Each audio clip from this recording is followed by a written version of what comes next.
বিবাহ তালাক হওয়ার পর সেই বউ নেওয়ার বিধান কি?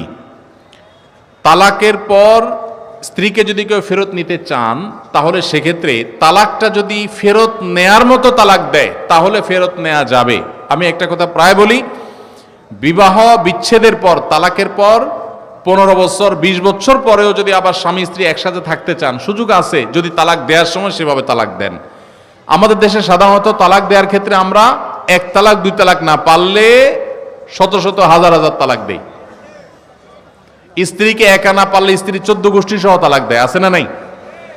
এগুলা বিভ্রান্তি। যারা বিবাহ করেছেন তাদেরকে বলছি, আর যারা বিবাহ করবেন তাদেরকেও বলছি, খবরদার, দাম্পত্য জীবনে স্বামী স্ত্রীর মধ্যে যত বোঝাপড়ার গরমিল হোক, যত গন্ডগোল ফাসাদ হোক, কখনো রাগ উঠলো আর তালাক ঝেড়ে দিলেন, এই কাজটা কখনো করবেন না। আমি আমার এক উস্তাদ খুলনা দারুল উলুমের, ওনার কথা প্রায় বিভিন্ন জায়গায় বলি, হুজুরের কাছে তালাকের মাসআলা নিতে আসলে মাসআলার উত্তর দেওয়ার আগে ওনার গদির নিচে যে বেত থাকতো ওই বেত দিয়ে আগে এক দফা পিটাই নিতেন। সে কোনো অফিসার, সে কোনো ব্যবসা প্রতিষ্ঠানের মালিক এসব দেখা দেখি নাই। তালাকের মাসআলা কোনো পুরুষ লোক জানতে আসছে, এই মাসআলার উত্তর দেওয়ার আগে উনি বেতটা বের করে শরীরে যত জোর আছে জোর দিয়ে 4-5টা বাড়ি আগে মারতেন। ননদের কারণে, শাশুড়ির কারণে, বাইরের লোকের কারণে নানান ভুল বোঝাবুঝি তৈরি হয়। দিন যত অতিবাহিত হতে থাকবে, যত পারিবারিক জীবনটা সামনে এগোতে থাকবে, লাস্টিং করতে থাকবে, সন্তান বড় হতে থাকবে, ইনশাআল্লাহ দেখবেন এগুলো সব হারায় যাবে। যারা ধৈর্যশীল তারা সবর করে, যারা অধৈর্যশীল তারা আগে ভাগে রাস্তা দুই দিক করে ফেলে। এই জন্য ধৈর্য সহ্য ছাড়া কখনো পারিবারিক জীবন টিকানো সম্ভব নয়। ঘরে ঘরে তালাক হচ্ছে, আমি তালাক নিয়ে একটা লিফলেট তৈরি করছি, ইনশাআল্লাহ সেটা অচিরেই হাজার হাজার মানুষের কাছে আমরা পৌঁছায় দিব যে বিবাহের আগে তালাক সম্পর্কে সতর্ক হন। বেশিরভাগ মানুষ তালাক দিয়ে এসে এরপরে চোখের পানি ফেলে, এসে বলে হুজুর দিয়ে ফেলেছি এখন কি করব। আপনি যদি 3টা তালাক দিয়ে শেষ করে থাকেন তাহলে সেক্ষেত্রে আপনার স্ত্রীর সাথে আপনার সংসার করার সুযোগ যদি নষ্ট করেন, গোটা পৃথিবীর সব হুজুর একসাথ হয়ে, মক্কা মদিনার ইমাম সাহেবরা যদি একসাথ হন, আপনাকে আপনার স্ত্রীর সাথে সংসার করার সুযোগ দিতে পারেন না। কারণ ব্যাপারটা হলো ছুরি মারার মতো। আমার পেটে ছুরি মেরে দিলেন, এরপর আপনি জিহ্বা কামড়াচ্ছেন, আফসোস করছেন। আফসোস আপনি করতে পারেন, আমি আর জীবিত হয়ে যাব না। দাম্পত্য সম্পর্কটা এরকম। এজন্য খবরদার, রাগের মাথায় যদি ডিসিশন নেন যে তার সাথে আমি সংসার করব না, তখন স্ত্রীকে কিছু বলবেন না। আমি যদি এজন্য বলি, রাগ উঠেছে, পারলে একটা ধাক্কা দিলেন, একটা বকা দিলেন, একটা ভালো কথা বলে বকা দিলেন, গালিগালাজ না, পারলে একটা চিমটি দিলেন। যদি আপনি অন্যায় করে থাকেন তাহলে আপনার বিচার করা যাবে। কিন্তু যদি তালাক দিয়া বসেন, সালাতুন জিদ্দুহুন্না জিদ্দুন ওয়া হাজলুহুন্না জিদ্দুন, নবীজি সাল্লাল্লাহু আলাইহি সাল্লাম বলেছেন 3টা কাজ ইচ্ছাকৃত করলে যা হবে, দুষ্টমি করে করলেও তা হবে। আমাদের দেশে বিভিন্ন জায়গায় এক সময় ছিল, এখন আছে কিনা জানি না, অনেক এলাকা প্রশাসনের অনেক ভাইয়েরা তারা বড় বড় সাইনবোর্ড লাগিয়ে রাখছে, রাগের মাথায় তালাক দিলে তালাক হয় না। দেখছেন আপনারা এই সাইনবোর্ড? কেউ দুর্ভাগ্য হয় নাই কারোর? এরকম সাইনবোর্ড অনেক জায়গায় আছে। আমাদের দুর্ভাগ্য যে আমাদের ফতোয়া অনেক সময় আমাদের প্রশাসন অনেক বাইরেই দিয়ে দেয়, রাগের মাথায় তালাক দিলে নাকি তালাক হয় না। তালাক কি মানুষ মহব্বত করতে করতে দেয়? স্ত্রীর সাথে মহব্বত, ভালোবাসা, আতিশয্যে তালাক দিয়ে দেয়? তালাক তো দেয়ই রাগের মাথায়।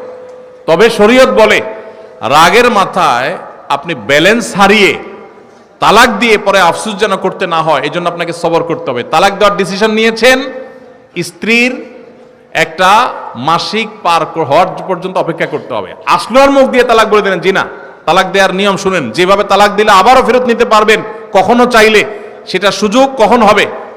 আপনি সিদ্ধান্ত নিচ্ছেন না আর একসাথে আমরা থাকবো না, ওকে ফাইন, পরামর্শ করছেন বন্ধু বান্ধব, বিচক্ষণ মুরব্বী, আলেম ওলামা, লয়ার সবার সাথে, তাহলে এবার আপনাকে অপেক্ষা করতে হবে। সিদ্ধান্ত নিলেন আজকে আর কালকে তালাক দিবেন, জি না, অপেক্ষা করতে হবে একটা মাসিক পার হবে, এরপরে পবিত্রতা আসবে। সেই পবিত্রতার পিরিয়ডে শারীরিক কোনো সম্পর্ক হওয়ার আগে আপনাকে তালাক দিতে হবে। এটা হলো তালাকুস সুন্নাহ। এভাবে শরীয়ত তালাক দেওয়ার নির্দেশ, যদি দিতে হয় এভাবে দিতে হবে। কেন শরীয়ত এতগুলো স্টেপ অবলম্বন করছে জানেন? কারণ শরীয়ত এনশিওর করতে চায় আপনার তালাকটা খুব বিচক্ষণতার সাথে, বুদ্ধিদীপ্তভাবে, সুচিন্তিতভাবে হয়েছে, ঠান্ডা মাথায় হয়েছে, বুঝে শুনে হয়েছে। আপনি এটা অ্যাবনর্মাল হয়ে মেজাজ হারিয়ে আপনি মাথা গরম করে দিয়ে ফেলেননি। এটা নিশ্চিত করবার জন্য এতগুলো সময়, এতগুলো স্টেপ নিয়েছে যে একটা মাসিকের পিরিয়ড পার হওয়ার পরও স্বামী স্ত্রী একে অন্যের প্রতি যথেষ্ট আকৃষ্ট হওয়ার কারণ থাকা সত্ত্বেও সেই শারীরিক সম্পর্ক করার আগে আপনি তালাক দিচ্ছেন, মানে হলো যথেষ্ট যৌক্তিকতা আছে এবং আপনি খুব কনভিন্স হয়ে বুঝে শুনে তালাক দিচ্ছেন। এটা এনশিওর করার জন্য শরীয়ত এতগুলো বাঁধ দিয়েছে, এই বাঁধ পার হওয়ার পর আপনাকে তালাক দিতে হবে। আমাদের দেশে হাজারের ভিতরে 999 জন মানুষ তালাক দেওয়ার সময় মুখ দিয়ে আসলো আর পট করে তালাক দিয়ে দিল। এটা সুন্নাহ তালাক নয়। এই তালাকটা, এইভাবে তালাক দেওয়া, এটা একটা গুনাহের কাজ। এভাবে তালাক দিবেন না, তালাক দেওয়া যাবে না। এই জন্য যুবক ভাইরা যারা বিবাহ করবেন ভবিষ্যতে, আপনারা জেনে রাখেন ঘরে ঘরে তালাক হচ্ছে। ঢাকায় যতগুলো বিবাহ রেকর্ড হয় আনুপাতিক হারে প্রায় পাল্লা দিয়ে ততগুলো বিবাহ বিচ্ছেদ হয়। ভয়ঙ্কর ভাবে তালাক বেড়ে চলেছে। কয়েক জায়গায় মাহফিলে গিয়েছি, এলাকার চেয়ারম্যান সাহেবরা বলছে, ভাই আমি চেয়ারম্যান হওয়ার পরে যে বিচার আচার আমার কাছে আসছে, বিসমিল্লাহি করছি তালাকের বিচার দিয়া। একজন বলছেন যে কয়েকদিনের ভিতরে 20-25টা তালাকের বিচার আসছে, আর যেগুলো আমার কাছে আসে সেগুলো তো আমাদের হিসাবের বাইরে। এই জন্য আপনাদের প্রতি উদাত্ত আহ্বান রাখতে চাই, আমাদের সংসারগুলো সব খান খান হয়ে যাচ্ছে। সবাই সংযমী হতে হবে, ধৈর্যশীল হতে হবে। as-sabru জাযাউহু আল জান্নাহ, সবরের বিনিময় আল্লাহ তাআলা জান্নাত দান করবেন। সবাই সবর করবেন তো ইনশাআল্লাহ। দাম্পত্য জীবনে আর যা হোক, খবরদার কখনো মাথা গরম করে তালাক দিবেন।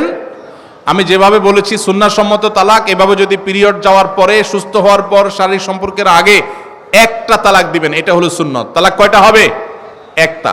একটার বেশি তালাক দিবেন সেটা জায়েজ হলো না, জায়েজ হবে একটা তালাক। একটা তালাক দিলেন, বাস রেখে দিলেন। 2 মাস 3 মাস পার হয়ে গেল, অটোমেটিক সম্পর্ক ছিন্ন হয়ে গেলে দুজন দুদিকে যেতে পারেন, আলাদা বিয়ে হতে পারে। আবার বহুকাল পরে চাইলে নিজেরা শুধু বিবাহ পড়িয়ে আগ্ধ করে আবার একত্র হয়ে যেতে পারবেন। আর যদি আপনি একটা দিয়েছেন, আবার আরেকটা দিয়েছেন, 6 মাস পর আরেকটা দিয়েছেন, দিয়ে 3টা শেষ করে ফেলছেন, তাহলে আর কখনো বিবাহ যদি মক্কার ইমাম সাহেব এসেও পড়ায়, তারপর আর একসাথে থাকতে পারবেন না। আল্লাহ তাআলা আমাদেরকে এই বিবাহ বন্ধন এবং তালাকের ক্ষেত্রে শরিয়াকে মেনে চলার তৌফিক দান করুন। একজন স্ত্রী তার স্বামীকে তালাক প্রদান করেছেন, কিন্তু স্বামী তার স্ত্রীকে তালাক প্রদান করেননি। এখন স্ত্রী আবার তার স্বামীর নিকট ফিরে আসতে চান, কিন্তু তালাকের 1 বছর পূর্ণ হয়েছে। এখন করণীয় কি?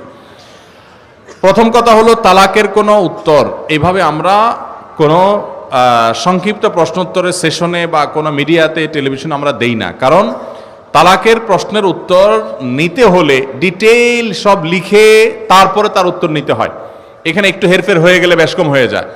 এই আব্দুল্লাহ জাহাঙ্গীর রহমানুল্লাহ প্রতিষ্ঠিত আসুন্নাহ ট্রাস্টের এখানে আলহামদুলিল্লাহ দাওয়া বিভাগ রয়েছে, গবেষণা বিভাগ রয়েছে। এখানে ওলামা একরাম, মুফতি সাহেবরা আছেন, বড় বড় দেশ সেরা ওলামা একরাম আছেন। সে সমস্ত ওলামা একরামের কাছে আপনাদের যাদের তালাকের প্রশ্ন আছে বিস্তারিত লিখে প্রশ্ন জমা দিবেন, তারপর উত্তর নেবেন। আমি এই প্রশ্নের উত্তরটা স্কিপ করলাম, এটা ফতোয়া বিভাগে উপস্থিত হয়ে তারপর উত্তর দিবেন। কারণ এক পক্ষের কথা শুনে বা আংশিক কথা শুনে তালাকের উত্তর দেওয়া যায় না। এখানে একটা সম্পর্ক থাকা না থাকার ব্যাপার, ডিটেইল শুনতে হবে। সবচেয়ে ভালো হয় লিখিতভাবে প্রশ্ন করবেন, তার উত্তর ফতোয়া বিভাগ থেকে নেবেন, ডিটেইল লিখবেন। এরকম সংক্ষেপে 2 লাইন 3 লাইন না। কি বলেছে, কি না বলেছে, কিভাবে দেওয়া হয়েছে, স্ত্রী যদি তালাক প্রদান করে থাকে তাহলে তালাক তাফউইজের জন্য কি শব্দ তিনি ব্যবহার করেছেন, একটু এদিক সেদিক হয়ে গেলে অনেক কিছু হয়ে যাবে। এজন্য এটা ডিটেইল জানতে হবে।